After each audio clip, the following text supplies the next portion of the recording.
الحمد لله رب العالمين الرحمن الرحيم مالك يوم الدين إياك نعبد وإياك نستعين اهدنا الصراط المستقيم صراط الذين أنعمت عليهم غير المغضوب عليهم ولا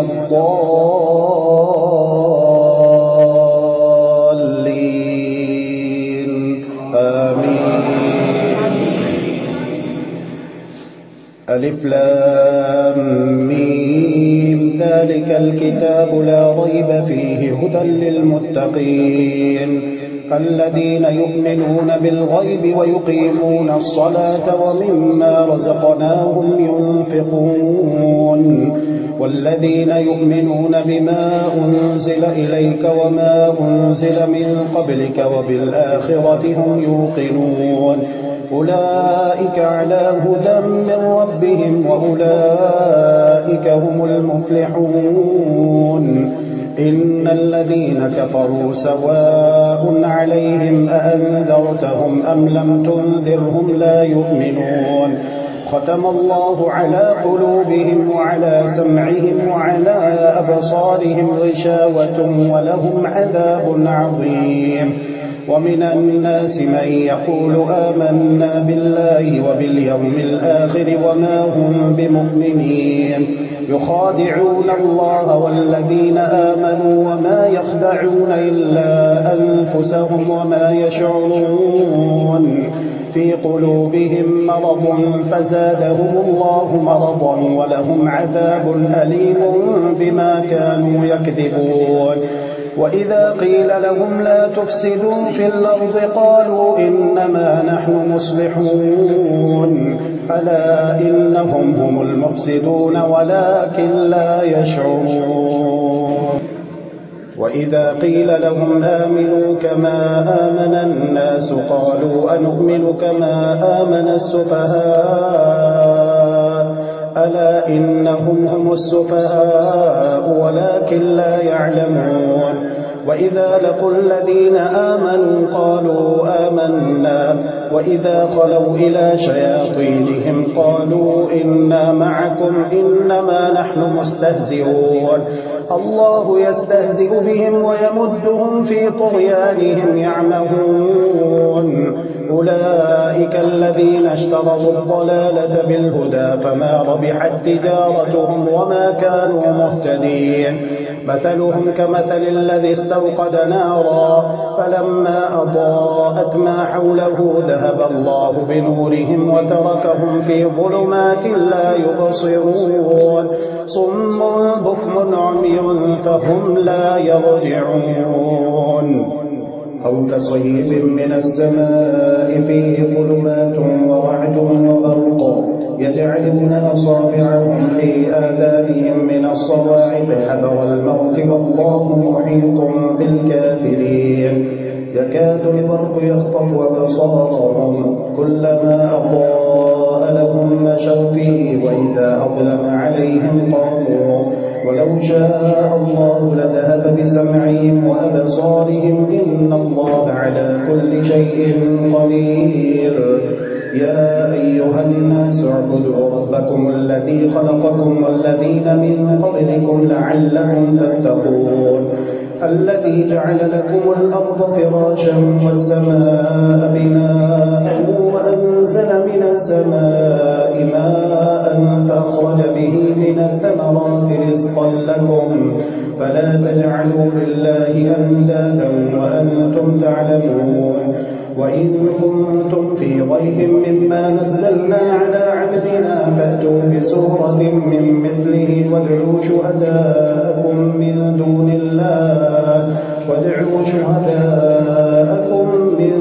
الله إن كنتم صادقين فإن لم تفعلوا ولن تفعلوا فاتقوا النار التي وقودها الناس والحجارة أعدت للكافرين وبشر الذين آمنوا وعملوا الصالحات أن لهم جنات تجري من تحتها الأنهار كلما رزقوا منها من ثمرة رزقا قالوا هذا الذي رزقنا من قبل وأتوا به متشابها ولهم فيها أزواج مطهرة وهم فيها خالدون إن الله لا يستحي أن يضرب مثلا ما بعوضة فما فوقها فأما الذين آمنوا فيعلمون أنه الحق من ربهم وأما الذين كفروا فيقولون ماذا أراد الله بهذا مثلا يضل به كثيرا ويهدي به كثيرا وما يضل به إلا الفاسقين الذين ينقضون عهد الله من بعد ميثاقه ويقطعون ما أمر الله به أن يوصل ويفسدون في الأرض أولئك هم الخاسرون كيف تكفرون بالله وكنتم أمواتا فأحياكم ثم يميتكم ثم يحييكم ثم إليه ترجعون هو الذي خلق لكم ما في الأرض جميعا ثم استوى إلى السماء فسواهن 7 سماوات وهو بكل شيء عليم وإذ قال ربك للملائكة إني جاعل في الأرض خليفة قالوا أتجعل فيها من يفسد فيها ويسفك الدماء ونحن نسبح بحمدك ونقدس لك قال إني أعلم ما لا تعلمون وعلم آدم الأسماء كلها ثم عرضهم على الملائكة فقال أنبئوني بأسماء هؤلاء إن كنتم صادقين قالوا سبحانك لا علم لنا إلا ما علمتنا إنك أنت العليم الحكيم قال يا آدم أنبئهم بأسمائهم فلما أنبأهم بأسمائهم قال ألم أقل لكم إني أعلم غيب السماوات والأرض وأعلم ما تبدون وما كنتم تكتمون وإذ قلنا للملائكة اسجدوا لآدم فسجدوا إلا إبليس أبى واستكبر وكان من الكافرين وقلنا يا آدم اسكن أنت وزوجك الجنة وكلا منها رغدا حيث شئتما ولا تقربا هذه الشجرة فتكونا من الظالمين فأزلهما الشيطان عنها فأخرجهما مما كانا فيه وقلنا اهبطوا بعضكم لبعض عدو ولكم في الأرض مستقر ومتاع إلى حين فتلقى آدم من ربه كلمات فتاب عليه إنه هو التواب الرحيم قلنا اهبطوا منها جميعا فإما يأتينكم مني هدى فمن تبع هداي فلا خوف عليهم ولا هم يحزنون والذين كفروا وكذبوا بآياتنا أولئك أصحاب النار هم فيها خالدون يا بني إسرائيل اذكروا نعمتي التي أنعمت عليكم وأوفوا بعهدي أوف بعهدكم وإياي فارهبون وآمنوا بما أنزلت مصدقا لما معكم ولا تكونوا أول كافر به ولا تشتروا بآياتي ثمنا قليلا وإياي فاتقون ولا تلبسوا الحق بالباطل وتكتموا الحق وأنتم تعلمون وأقيموا الصلاة وآتوا الزكاة واركعوا مع الراكعين أتأمرون الناس بالبر وتنسون أنفسكم وأنتم تتلون الكتاب أفلا تعقلون واستعينوا بالصبر والصلاة وإنها لكبيرة إلا على الخاشعين الذين يظنون أنهم ملاقو ربهم وأنهم إليه راجعون يا بني إسرائيل اذكروا نعمتي التي أنعمت عليكم وأني فضلتكم على العالمين واتقوا يوما لا تجزي نفس عن نفس شيئا ولا يقبل منها شفاعة ولا يؤخذ منها عدل ولا هم ينصرون. وإذ نجيناكم من آل فرعون يسومونكم سوء العذاب يذبحون أبناءكم ويستحيون نساءكم وفي ذلكم بلاء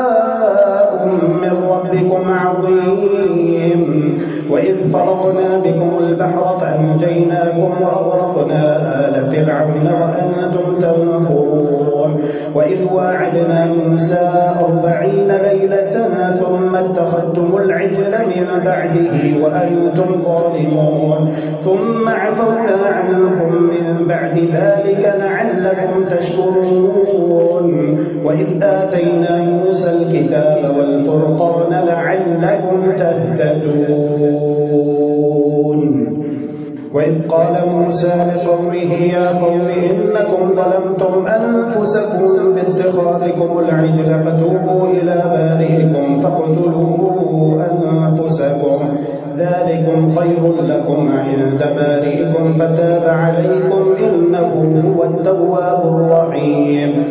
وإذ قلتم يا موسى لن نؤمن لك حتى نرى الله جهرة فأخذتكم الصاعقة وأنتم تنظرون ثم بعثناكم من بعد موتكم لعلكم تشكرون. وظللنا عليكم الغمام وأنزلنا عليكم المن والسلوى كلوا من طيبات ما رزقناكم وما ظلمونا ولكن كانوا أنفسهم يظلمون. وإذ قلنا ادخلوا هذه القرية فكلوا منها حيث شئتم رغدا وادخلوا الباب سجدا وقولوا حطة نغفر لكم خطاياكم وسنزيد المحسنين. فبدل الذين ظلموا قولا غير الذي قيل لهم فأنزلنا على الذين ظلموا رجزا من السماء بما كانوا يفسقون. وإذ استسقى موسى لقومه فقلنا اضرب بعصاك الحجر فانفجرت منه 12 عينا قد علم كل أناس مشربهم كلوا واشربوا من رزق الله ولا تعثوا في الأرض مفسدين. وإذ قلتم يا موسى لن نصبر على طعام واحد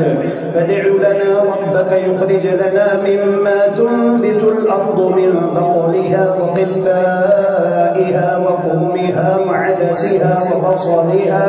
قال أتستبدلون الذي هو أدنى بالذي هو خير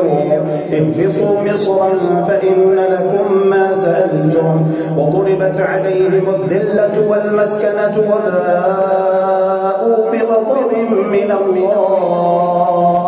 ذلك بأنهم كانوا يكفرون بآيات الله ويقتلون النبيين بغير الحق ذلك بما عصوا وكانوا يعتدون. إن الذين آمنوا والذين هادوا والنصارى والصابئين من آمن بالله واليوم الآخر وعمل صالحا فلهم أجرهم عند ربهم ولا خوف عليهم ولا هم يحزنون. وإذ أخذنا ميثاقكم ورفعنا فوقكم الطور خذوا ما آتيناكم بقوة واذكروا ما فيه لعلكم تتقون ثم توليتم من بعد ذلك فلولا فضل الله عليكم ورحمته لكنتم من الخاسرين. ولقد علمتم الذين اعتدوا منكم في السبت فقلنا لهم كونوا قردة خاسئين فجعلناها نكالا لما بين يديها وما خلفها وموعظة للمتقين.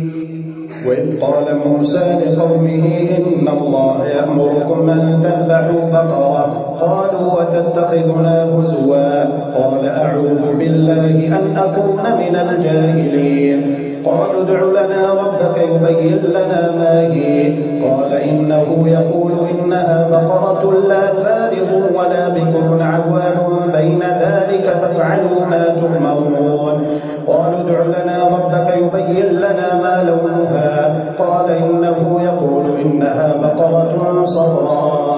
فاقع لونها تسر الناظرين قالوا ادع لنا ربك يبين لنا ما هي إن البقرة تشابه علينا وإنا إن شاء الله لمهتدون قال إنه يقول إنها بقرة لا ذلول تثير الأرض ولا تسقي الحرث مسلمة لا شية فيها قالوا الآن جئت بالحق فذبحوها وما كانوا يفعلون وإذ قتلتم نفسا فادارأتم فيها والله مخرج ما كنتم تكتمون فقلنا اضربوه ببعضها كذلك يحيي الله الموتى ويريكم آياته لعلكم تعقلون ثم قست قلوبكم من بعد ذلك فهي كالحجارة أو أشد قسوة وإن من الحجارة لما يتفجر منه الأنهار وإن منها لما يشقق فيخرج منه الماء وإن منها لما يهبط من خشية الله وما الله بغافل عما تعملون أفتطمعون أن يؤمنوا لكم وقد كان فريق منهم يسمعون كلام الله ثم يحرفونه من بعد ما عقلوه وهم يعلمون وإذا لقوا الذين آمنوا قالوا آمنا وإذا خلا بعضهم إلى بعض قالوا وتحدثونهم بما فتح الله عليكم ليحاجوكم به عند ربكم أفلا تعقلون أولا يعلمون أن الله يعلم ما يسرون وما يعلمون ومنهم أميون لا يعلمون الكتاب إلا أماني وإن هم إلا يظنون فويل للذين يكتبون الكتاب في أيديهم ثم يقولون هذا من عند الله ليشتروا به ثمنا قليلا فويل لهم مما كتبت أيديهم وويل لهم مما يكسبون وقالوا لن تمسنا النار إلا أياما معدودة قل أتخذتم عند الله عهدا فلن يخلف الله عهده وأن تقولون على الله ما لا تعلمون بلى من كسب سيئة وأحاطت به خطيئته فأولئك أصحاب النار هم فيها خالدون والذين آمنوا وعملوا الصالحات أولئك أصحاب الجنة هم فيها خالدون وإذ أخذنا ميثاق بني إسرائيل لا تعبدون إلا الله وبالوالدين إحسانا وذي القربى واليتامى والمساكين وقولوا للناس حسنا وأقيموا الصلاة وآتوا الزكاة ثم توليتم إلا قليلا منكم وأنتم معرضون وإذ أخذنا ميثاقكم لا تسفكون دماءكم ولا تخرجون أنفسكم من دياركم ثم أقررتم وأنتم تشهدون ثم أنتم هؤلاء تقتلون أنفسكم وتخرجون فريقا منكم من ديارهم تظاهرون عليهم بالإثم والعدوان وإن يأتوكم أسارى تفادوهم وهو محرم عليكم إخراجهم أفتؤمنون ببعض الكتاب وتكفرون ببعض فما جزاء من يفعل ذلك منكم إلا خزي في الحياة الدنيا ويوم القيامة يردون إلى أشد العذاب وما الله بغافل عما تعملون أولئك الذين اشتروا الحياة الدنيا بالآخرة فلا يخفف عنهم العذاب ولا هم ينصرون ولقد آتينا موسى الكتاب وقفينا من بعده بالرسل وآتينا عيسى ابن مريم البينات وأيدناه بروح القدس أفكلما جاءكم رسول بما لا تهوى أنفسكم استكبرتم ففريقا كذبتم وفريقا تقتلون وقالوا قلوبنا غلف بل لعنهم الله بكفرهم فقليلا ما يؤمنون ولما جاءهم كتاب من عند الله مصدق لما لما معهم وكانوا من قبل يستفتحون على الذين كفروا فلما جاءهم ما عرفوا كفروا به فلعنة الله على الكافرين بئس ما اشتروا به أنفسهم أن يكفروا بما أنزل الله بغيا أن ينزل الله من فضله على من يشاء من عباده فباءوا بغضب على غضب وللكافرين عذاب مهين وإذا قيل لهم آمنوا بما أنزل الله قالوا نؤمن بما أنزل علينا ويكفرون بما وراءه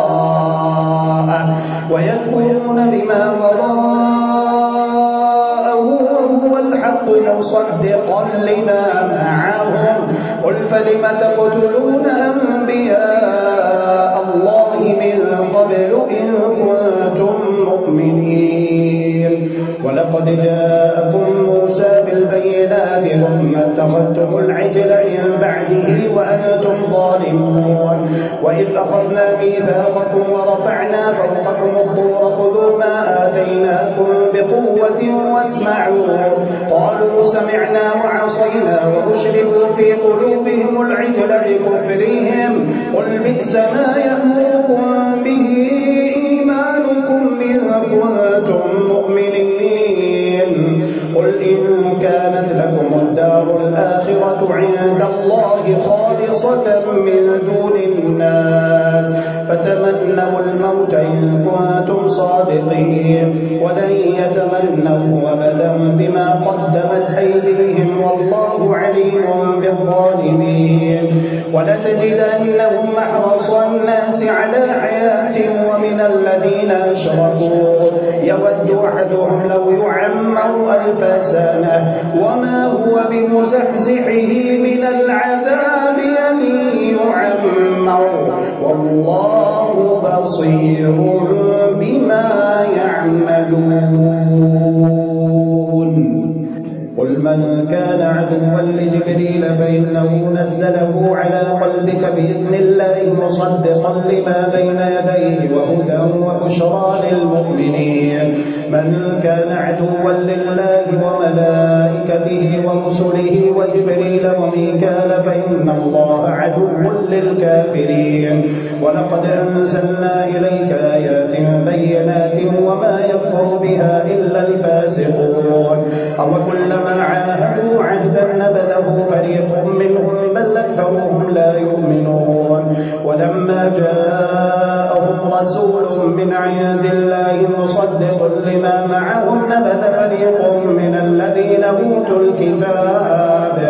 كتاب الله وراء ظهورهم كأنهم لا يعلمون واتبعوا ما تتلو الشياطين على ملك سليمان وما كفر سليمان ولكن الشياطين كفروا يعلمون الناس السحر وما أنزل على الملكين ببابل هاروت وماروت وما يعلمان من أحد حتى يقولا إنما نحن فتنة فلا تكفر فيتعلمون منهما ما يفرقون به بين المرء وزوجه وما هم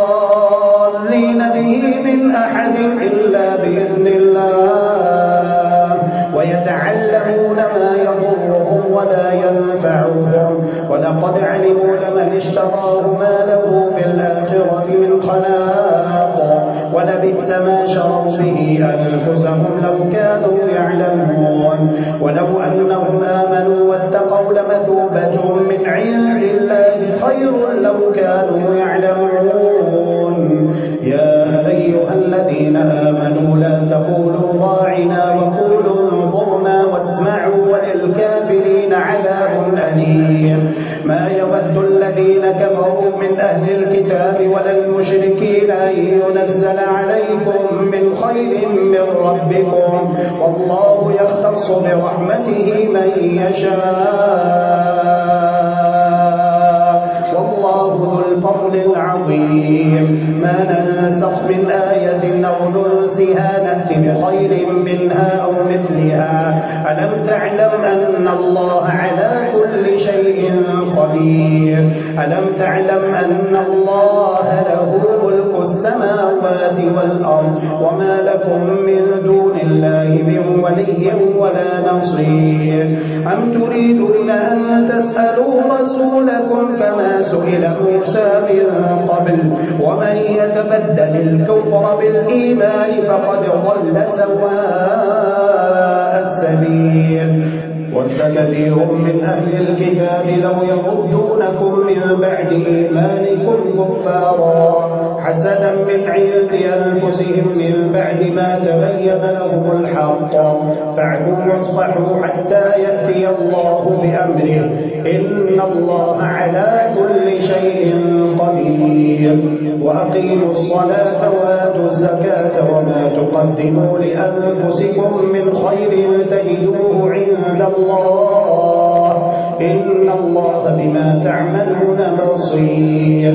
وقالوا لن يدخل الجنة إلا من كان هودا أو نصارى تلك أمانيهم قل هاتوا برهانكم إن كنتم صادقين بلى من أسلم وجهه لله وهو محسن فله أجره عند ربه ولا خوف عليهم ولا هم يحزنون وقالت اليهود ليست النصارى على شيء وقالت النصارى ليست اليهود على شيء وهم يتلون الكتاب كذلك قال الذين لا يعلمون مثل قولهم فالله يحكم بينهم يوم القيامة فيما كانوا فيه يختلفون ومن أظلم ممن منع مساجد الله أن يذكر فيها اسمه وسعى في خرابها أولئك ما كان لهم أن يدخلوها إلا لهم في الدنيا خزي ولهم في الآخرة عذاب عظيم ولله المشرق والمغرب فأينما تولوا فثم وجه الله إن الله واسع عليم وقالوا اتخذ الله ولدا سبحانه بل له ما في السماوات والأرض كل له قانتون بديع السماوات والأرض وإذا قضى أمرا فإنما يقول له كن فيكون وقال الذين لا يعلمون لولا يكلمنا الله أو تأتينا آية كذلك قال الذين من قبلهم مثل قولهم تشابهت قلوبهم قد بينا الآيات لقوم يوقنون إنا أرسلناك بالحق بشيرا ونذيرا ولا تسأل عن أصحاب الجحيم ولن ترضى عنك اليهود ولا النصارى حتى تتبع ملتهم قل إن هدى الله هو الهدى ولئن اتبعت أهواءهم بعد الذي جاءك من العلم ما لك من الله من ولي ولا نصير الذين آتيناهم الكتاب يتلونه حق تلاوته أولئك يؤمنون به ومن يكفر به فأولئك هم الخاسرون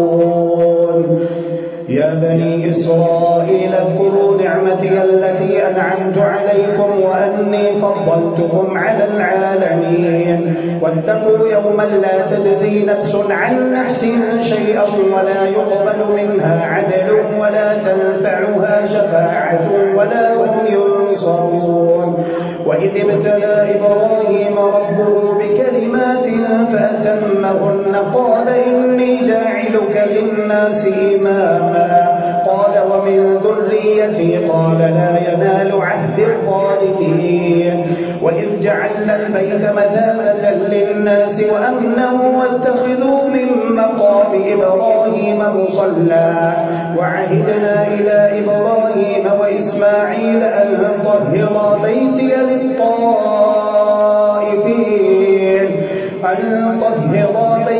للطائفين والعاكفين والركع السجود. وإذ قال إبراهيم رب اجعل هذا بلدا آمنا وارزق أهله من الثمرات من آمن منهم بالله واليوم الآخر قال ومن كفر فأمتعه قليلا ثم أضطره إلى عذاب النار وبئس المصير. وإذ يرفع إبراهيم القواعد من البيت وإسماعيل ربنا تقبل منا إنك أنت السميع العليم ربنا تقبل منا إنك أنت السميع العليم ربنا واجعلنا مسلمين لك ومن ذريتنا أمة مسلمة لك وأرنا مناسكنا وتب علينا إنك أنت التواب الرحيم ربنا وابعث فيهم رسولا منهم يتلو عليهم آياتك ويعلمهم الكتاب والحكمة ويزكيهم إنك أنت العزيز الحكيم. ومن يرغب عن ملة إبراهيم إلا من سفه نفسه ولقد اصطفيناه في الدنيا وإنه في الآخرة لمن الصالحين. إذ قال له ربه أسلم قال أسلمت لرب العالمين. ووصى بها إبراهيم بنيه ويعقوب يا بني إن الله اصطفى لكم الدين فلا تموتن إلا وأنتم مسلمون. أم كنتم شهداء إذ حضر يعقوب الموت إذ قال لبنيه ما تعبدون من بعدي قالوا نعبد إلهك وإله آبائك إبراهيم وإسماعيل وإسحاق إلها واحدا ونحن له مسلمون. تلك أمة قد خلت لها ما كسبت ولكم ما كسبتم ولا تسألون عما كانوا يعملون. وقالوا كونوا هودا أو نصارى تهتدوا قل بل ملة إبراهيم حنيفا وما كان من المشركين. قولوا آمنا بالله وما أنزل إلينا وما أنزل إلى إبراهيم وإسماعيل وإسحاق ويعقوب والأسباط وما أوتي موسى وعيسى وما أوتي النبيون من ربهم لا نفرق بين أحد منهم ونحن له مسلمون. فإن آمنوا بمثل ما آمنتم به فقد اهتدوا وإن تولوا فإنما هم في شقاق فسيكفيكهم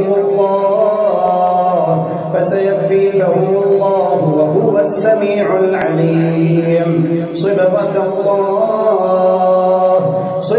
الله ومن أحسن من الله صبغة ونحن له عابدون. قل أتحاجوننا في الله وهو ربنا وربكم ولنا أعمالنا ولكم أعمالكم ونحن له مخلصون. أم تقولون إن إبراهيم وإسماعيل وإسحاق ويعقوب والأسباط كانوا هودا أو نصارى قل أأنتم أعلم أم الله ومن أظلم ممن كتم شهادة عنده من الله وما الله بغافل عما تعملون. تلك أمة قد خلت لها ما كسبت ولكم ما كسبتم ولا تسألون عما